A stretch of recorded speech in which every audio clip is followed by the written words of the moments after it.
Donc du coup, vous êtes sur la vidéo au niveau de la passe. Donc à chaque fois que vous allez commencer un exercice au niveau de la passe, on va vous demander de décrire les attendus au niveau d'une passe. Donc on va voir différents types de passes. On va commencer par la base.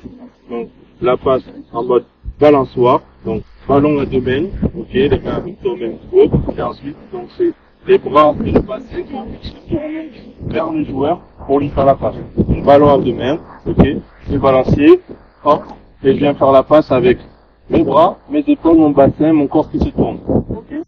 Deuxième conseil sur cette passe en mode balançoire, si jamais l'enfant rencontre des difficultés pour parcourir la distance de passe, on peut dire à l'enfant d'accompagner sa passe avec son corps. Donc, même chose, deux mains, balançoire, mes hanches tournent, mes bras tournent, hop, et je viens accompagner, ok, le ballon, et du coup, je deviens le premier soutien. Et ça, c'est un critère que vous pouvez rajouter.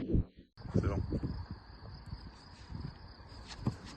Ok, donc dans cette situation, j'ai une mauvaise passe, donc je demande au joueur de ramasser son ballon et donc je vais venir immédiatement le corriger sur la passe. Le but c'est qu'il ne reste pas dans l'erreur.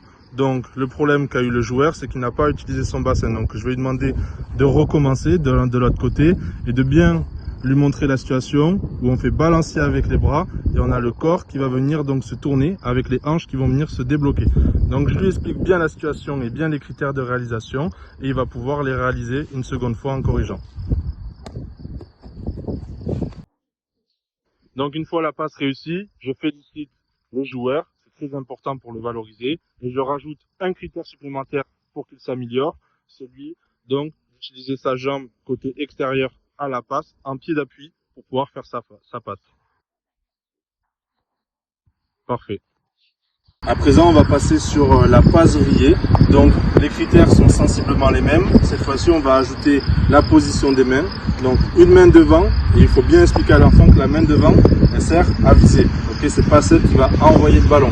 Et ensuite, une main derrière, c'est celle donc qui va venir pousser le ballon. Et c'est celle-là qui va nous donner la force pour envoyer le ballon loin.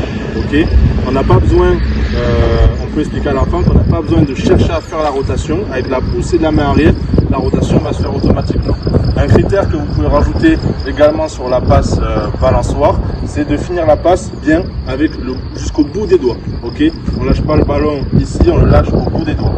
Ok, donc je prends mon ballon, comme tout à l'heure, le pied, balancer toujours avec les bras. Je peux penser à lever mon coude pour donner de la force sur la passe et ensuite je viens pousser avec la face arrière et mon ballon est envoyé.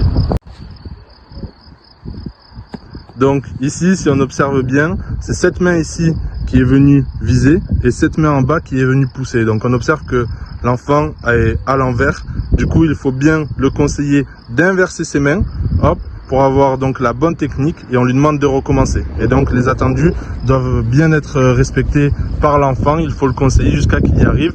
Et une fois qu'il est en bonne position et qu'il réussit à faire sa passe, là on est bon, on le félicite.